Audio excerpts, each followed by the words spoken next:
Lockheed's concept for a new supersonic air superiority day fighter was presented to the United States Air Force in November 1952. The design was for a single-seat, single-engine fighter with unprecedented performance, able to outclimb, outrun, and fly higher than all other fighter aircraft of that day. Exceptionally agile and maneuverable, it was to be a dogfighter in the truest sense. Lockheed's proposal was well received, and after the go-ahead was issued for a full-scale engineering mock-up, actual construction of the first XF-104 prototype began in the summer of 1953. First flight was in March 1954, and after several flight testing phases, the U.S. Air Force ordered 146 production F-104As in March of '56. The aircraft entered operational service in January '58, and by 1959, nearly 300 F-104s had been delivered, including the two-seat B and D models. The F-104 was initially armed with a 6-barrel 20mm cannon and two AIM-9 Sidewinder air-to-air missiles. Later improvements to its arsenal included additional missile stores, conventional bombs, nuclear weapons, and advanced radar-directed fire control systems. By 1967, the U.S. Air Force phased out the F-104 from frontline service, although overseas demand for the fighter remained high. By the mid-'80s, total production reached 2,578, and the last model, the F-104S Super Starfighter, remained in service with the Italian Air Force until 1995. The F-104 Starfighter was designed to fill the need for a new post-Korean War tactical fighter to supplement and ultimately replace the F-100 Super Sabre. It was also planned as an interim link between the F-102 Delta Dagger and its replacement, the F-106 Delta Dart. Mission roles included air superiority, air defense, reconnaissance, and tactical strike. Soon after testing began, it was clearly evident that the Starfighter was a highly versatile aircraft of advanced design and superior performance. On May 18, 1958, an F-104A set a world speed record of 1,404.19 miles per hour, a mark which would be broken by another 104 the following year. And on December 14, 1959, an F-104C set a world altitude record of 103,395 feet. In fact, the Starfighter was the first aircraft to hold simultaneous official world records for speed, altitude, and time to climb. In April 1965, 25 single-seat F-104Cs were ordered to Da Nang Air Base in South Vietnam. Once deployed, the Starfighters helped neutralize the threat of aerial strikes from the north, and were given the secondary mission of flying low-level close support strikes against ground targets. Despite its limited range and subordinate mission, F-104 squadrons served proudly over 13 months of duty, flying over 2,200 combat sorties. The F-8 Crusader, the U.S. Navy's first supersonic jet fighter, was the backbone of Naval and Marine Corps fighter aviation from the late 1950s to the mid-1970s. Vought Aircraft Company, a subsidiary of Northrop Grumman, produced 1,261 of the air superiority fighters beginning in 1953. The last model rolled off the production line in 1965, and first-line service ended in March of '76 when the last U.S. Navy Crusader retired from duty. The F-8 program began in September 1952 when the Navy issued requirements for a new airplane, a fighter faster than the speed of sound, with rugged structure, folding wings, resistance to open sea weather, simple to maintain, and with excellent handling characteristics. The result was a sleek and unique design, featuring a two-position wing for better carrier performance. The Crusader's first flight, which went supersonic, was in March 1955. And the first production F-8A was accepted by the Navy in December of '56. Over the next 9 years, various models, including several foreign versions, were to follow. Powered by Pratt & Whitney's J57 turbojet engine, the F-8 could reach speeds of Mach 1.7 and had a combat range of 600 miles without aerial refueling. Armament featured two Sidewinder AAMs, four 20mm guns, and early models had a built-in rocket pod with Mark 32 Zuni rockets. The aircraft could also carry bullpup air-to-ground missiles and could deliver conventional bombs and other ordnance for close air support or air interdiction missions. The F-8 Crusader was designed to fulfill the need for a new and advanced carrier-based air superiority fighter interceptor for day operations, one capable of performing a close-in and area defense role as well as supersonic speeds in level flight. Perhaps the F-8's most memorable accomplishment was the first supersonic flight across the United States on July 16, 1957, when Marine Corps pilot Major John Glenn flew his Crusader from Los Angeles to New York in 3 hours, 23 minutes, and 8.4 seconds. Other Crusader firsts included a 1,015-mile-an-hour flight over a 15-kilometer course at Channel Lake, California, setting a new national and world speed record for other than experimental aircraft. Over its 31 years of operations, the F-8 earned the reputation as the last of the gunfighters. Designed as the Navy's last fighter to use cannon as its primary weapon system, the Crusader's flight envelope and training tactics revolved around one principle: dogfighting, a concept long abandoned in today's beyond visual range radar-guided environment. The Crusader's ability to excel in the fighter-versus-fighter arena was proven in Vietnam, where the F-8 emerged as the premier U.S. dogfighter and gained the nickname MiG-Master. F-8s achieved a kill ratio of over 6-to-1, claiming 20 victories against only 3 aircraft lost to Soviet-built MiGs. When the first McDonnell F-4 prototype flew on the morning of May 27, 1958, few in attendance realized they were witness to the birth of a combat aviation legend. Originally designed as an all-weather fleet defense interceptor for the U.S. Navy, the twin-engine F-4 soon demonstrated outstanding reliability and remarkable handling characteristics. It would prove to be both fast and versatile, and by the early 60s had set a number of speed and altitude records. Following carrier trials, the F-4 Phantom II went into official squadron service with the U.S. Navy in December 1960. By early '63, the U.S. Air Force and Marine Corps had acquired the Phantom, and the rest, as they say, is history. Over the next 6 years, each new F-4 model incorporated critical improvements in fighter technology to enhance the aircraft's reliability, survivability, and combat capability. The last of 5,057 Phantoms produced was delivered in 1979. The F-4G variant, known as the Advanced Wild Weasel, remains in active service today. Armament on the Mach 2 Plus Phantom could include 4 AIM-7 Sparrow and 4 AIM-9M Sidewinder missiles, AGM-65 Maverick missiles, AGM-88 HARM missile capability, and 1 fuselage centerline bomb rack and 4 pylon bomb racks capable of carrying 12,500 pounds of general-purpose bombs. The all-weather supersonic F-4 Phantom II is a versatile multi-mission air superiority fighter, fighter-bomber, advanced interceptor, ground support, tactical strike, and reconnaissance aircraft. The F-4G variant, or Advanced Wild Weasel, expands the Phantom's mission role to include seeking out, suppressing, and destroying enemy radar-directed anti-aircraft artillery batteries and surface-to-air missile sites.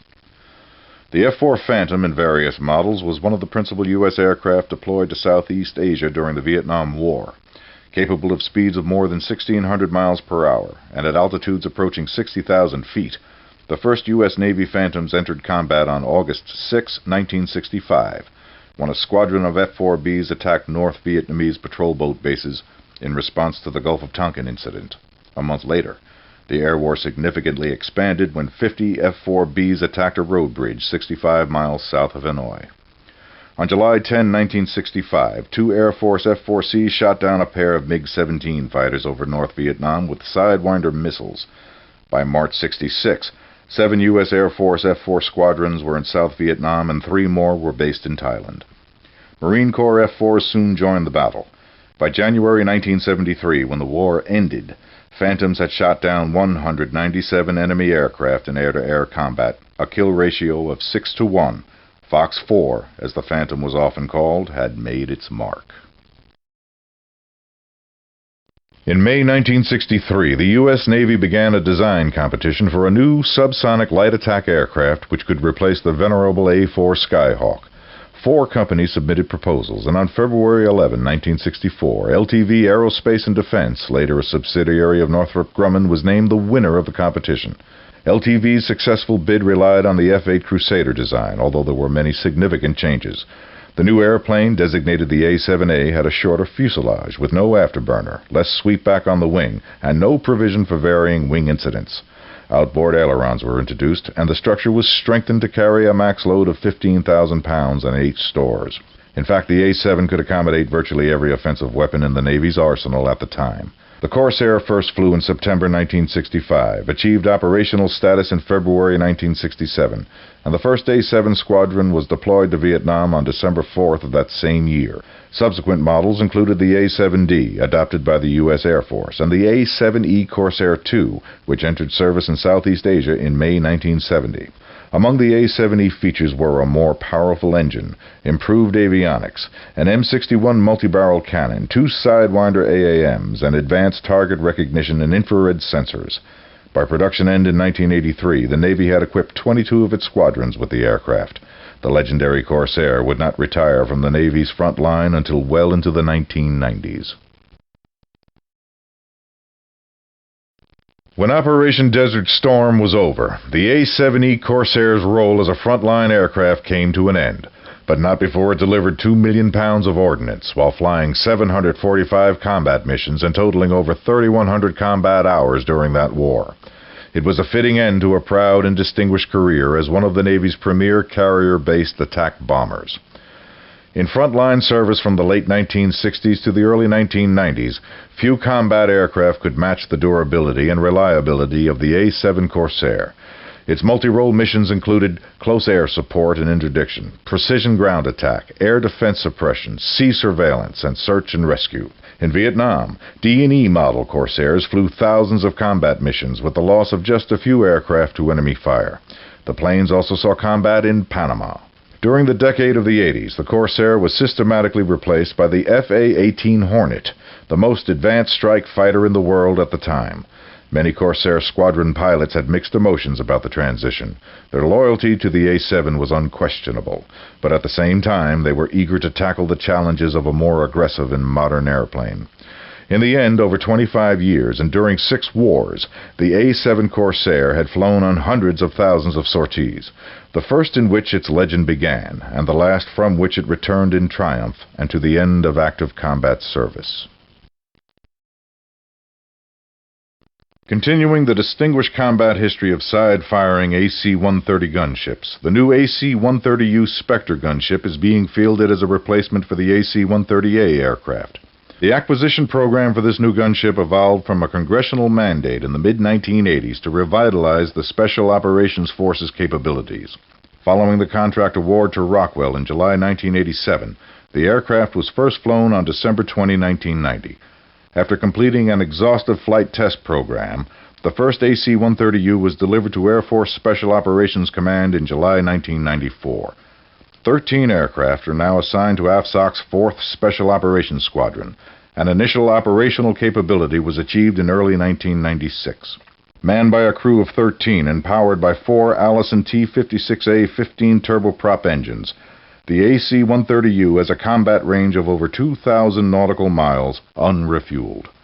Armament includes one 25mm Gatling gun, one 40mm Bofors cannon, and one 105mm howitzer cannon. Internally, the all-weather AC-130U is the most complex aircraft weapon system in the world today. Features include sophisticated mission avionics, an advanced battle management center, infrared and electro-optical sensors, fire control radar, and vastly improved electronic countermeasures for enhanced survivability.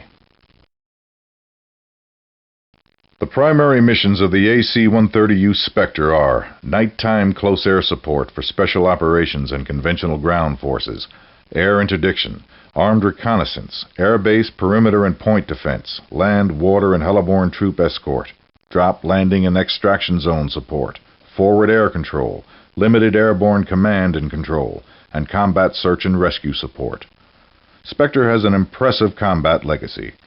During Vietnam, gunships destroyed more than 10,000 trucks and were credited with many life-saving close air support missions. AC-130 suppressed enemy air defense systems and attacked ground forces during Operation Urgent Fury in Grenada. Gunships had a starring role during Operation Just Cause in Panama by destroying Panamanian Defense Force headquarters and by providing the only close air support platform in the combat theater. During Operation Desert Storm, Spectre defended air bases and flew close air support for ground troops. 130s were also utilized during Operations Continue Hope and United Shield in Somalia, and most recently, they played a pivotal role in support of the NATO mission in Bosnia, providing air interdiction against key targets around Sarajevo.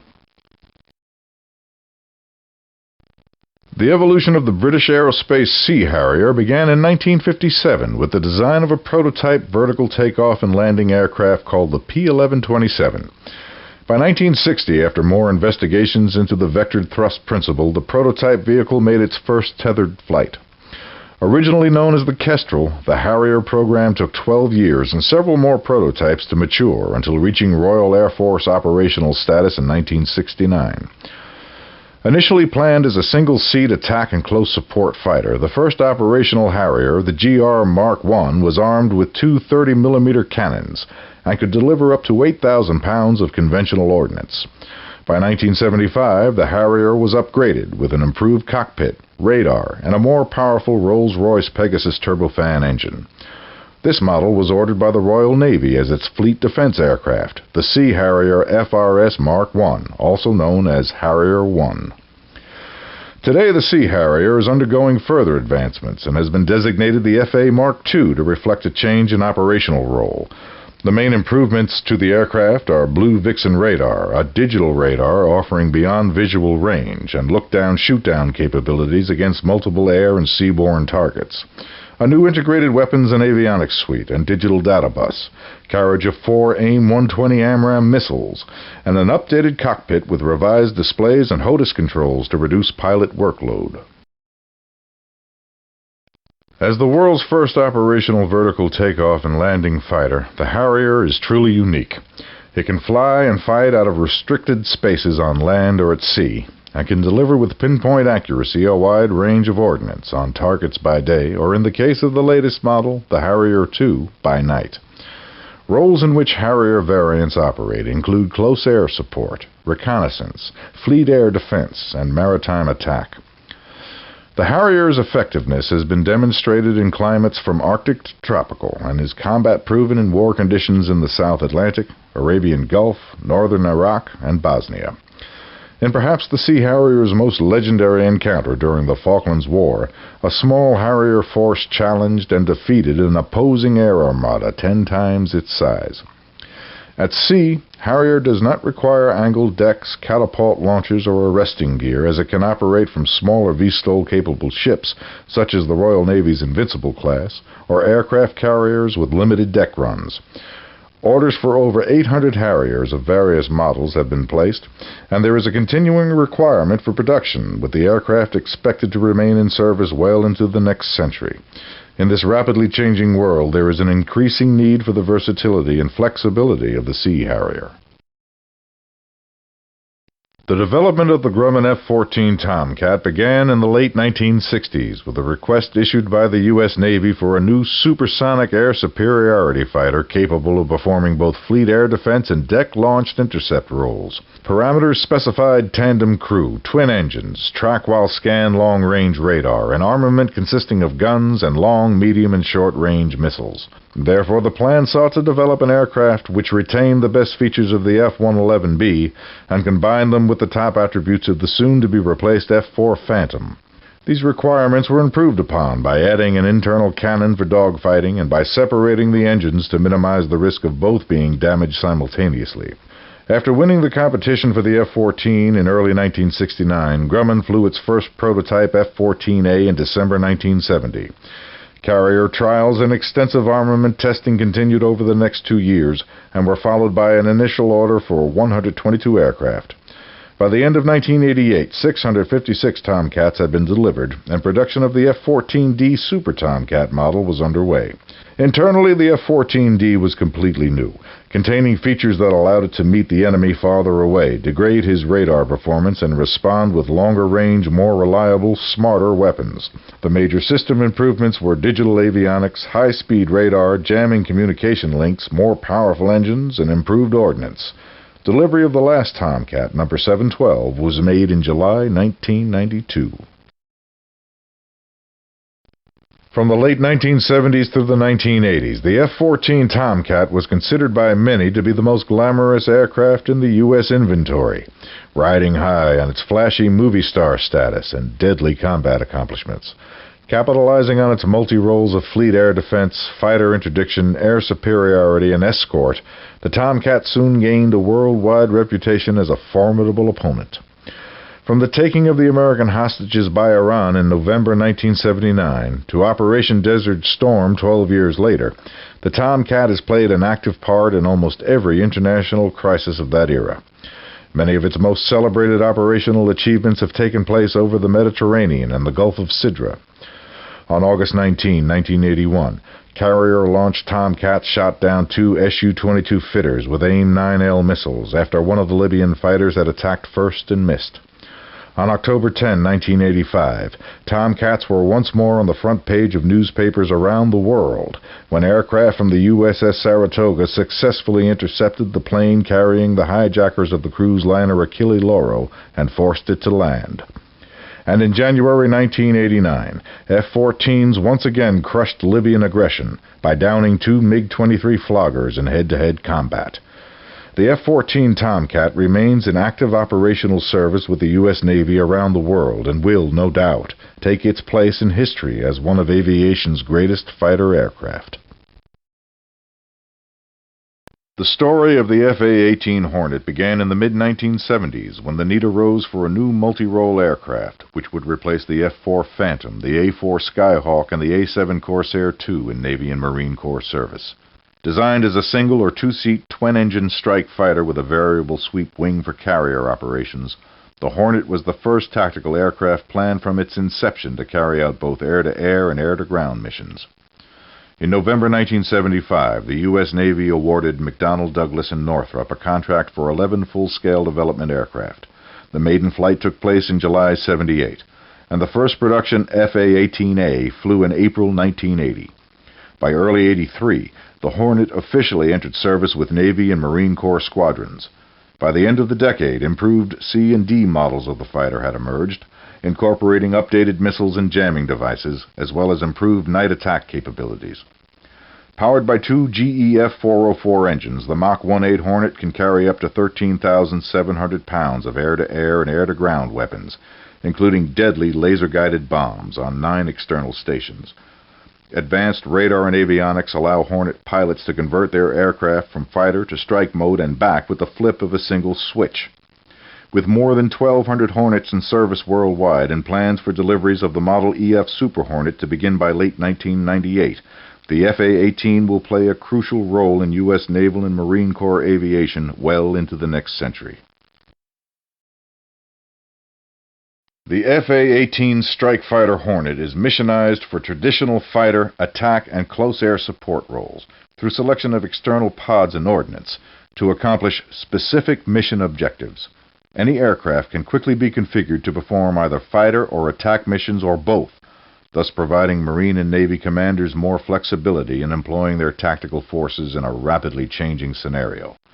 In the spring of 1986, during Operation Prairie Fire, Hornets went into action for the first time, flying several ship-to-shore airstrikes against Libyan defense installations. In bad weather and at wave-top heights, Hornets attacked Libyan SAM missile sites and returned safely to their carriers without a loss. The action would mark the first combat use of the AGM-88A HARM anti-radiation missile. In an Operation Desert Storm, FA-18s often performed fighter and strike missions on the same sortie, fighting their way to a target by defeating opposing aircraft, then destroying their ground targets before returning to base. During that action, 190 Navy and Marine Corps Hornets flew thousands of sorties on 6 types of missions: fleet air defense, enemy air defense suppression, air interdiction, self-escort, offensive and defensive counter-air, and close support, all with the loss of only 1 aircraft in combat. The second-generation Harrier, known as the Harrier II, was developed jointly by British Aerospace and McDonnell Douglas to meet the requirements of the Royal Air Force and United States Marine Corps. Designated the AV-8B, the Harrier II, like its legendary predecessor, is a single-engine, single-seat aircraft capable of vertical short takeoffs and landings, and designed to provide fast and effective close air support for U.S. Marine Corps forces on the ground, as well as interdiction missions. First delivered in November 1983, the Harrier II was later upgraded for night attack capabilities, enabling the pilot to navigate and acquire targets at night and in adverse weather conditions.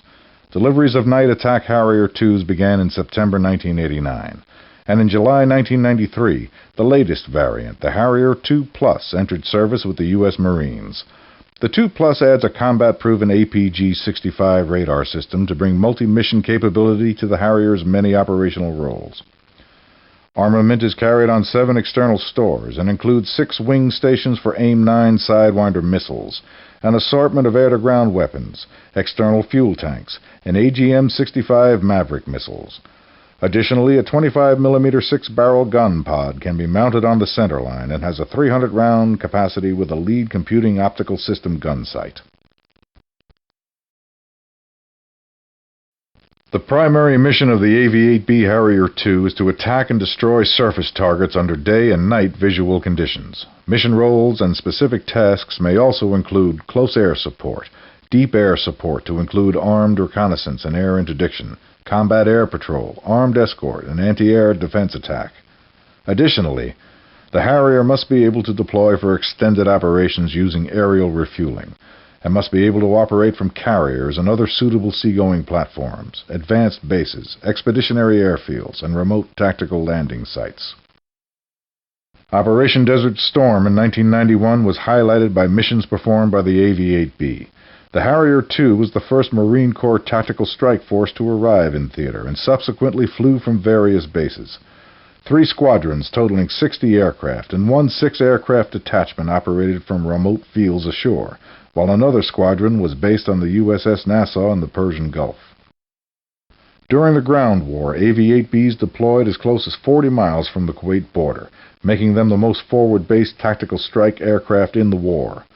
In 42 days of combat, 86 Harrier IIs flew 3,380 combat sorties and delivered more than 6 million pounds of ordnance.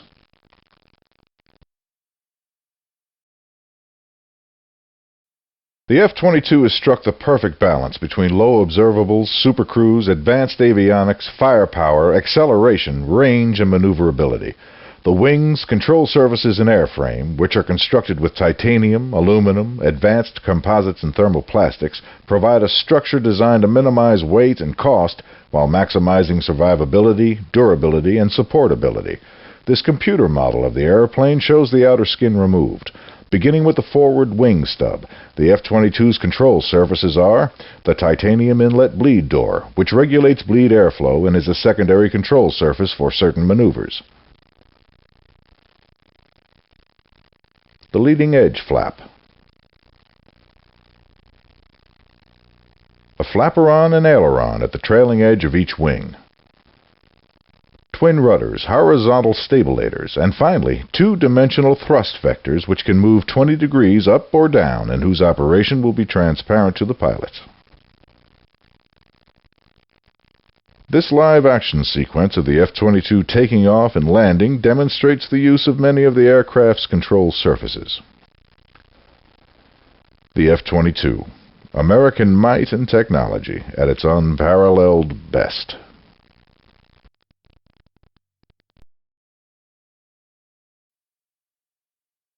Dawn, the 29th of September, 1990. Test pilot Dave Ferguson taxied the first prototype YF-22 onto the runway at Lockheed's Palmdale, California facility. Almost 10 years earlier, the U.S. Air Force had formally identified the need for a new air superiority fighter to replace its venerable but aging F-15. Lockheed Martin Aeronautical Systems and Boeing's Military Airplanes Division first joined forces in 1986 for the Advanced Tactical Fighter, or ATF, competition. The team was eventually selected the winner by the Air Force on April 23, 1991, and awarded a $9.55 billion Engineering and Manufacturing Development, or EMD, contract. And on that day in September, as the sleek warplane lifted off into the early morning, a new age of advanced tactical fighters was born. During this initial phase, 2 prototype engine designs were also tested, and the new Pratt & Whitney F-119 engine was selected to power the F-22. Prior to winning the competition, the F-22 team conducted a 54-month program involving the design, construction, and flight testing of 2 prototypes. The second fighter left Palmdale a month after the first and flew to the Air Force Flight Test Center at Edwards Air Force Base. The current EMD phase of the program will last until the year 2002. 9 aircraft, including 2 tandem-seat F-22Bs, will be built and flown, the first flight scheduled for May 1997. The Air Force plans to procure 442 F-22s, achieving operational capability with the fighter by 2004. The F-22 will counter the increasing sophistication and threat of hostile air forces and integrated air defense systems in use around the world. Threats that the F-15 will no longer be able to counter will be defeated by the lethal and survivable F-22, with its balance of supercruise speed, range, enhanced avionics, and stealth. This fighter will provide air superiority for U.S. forces well into the 21st century.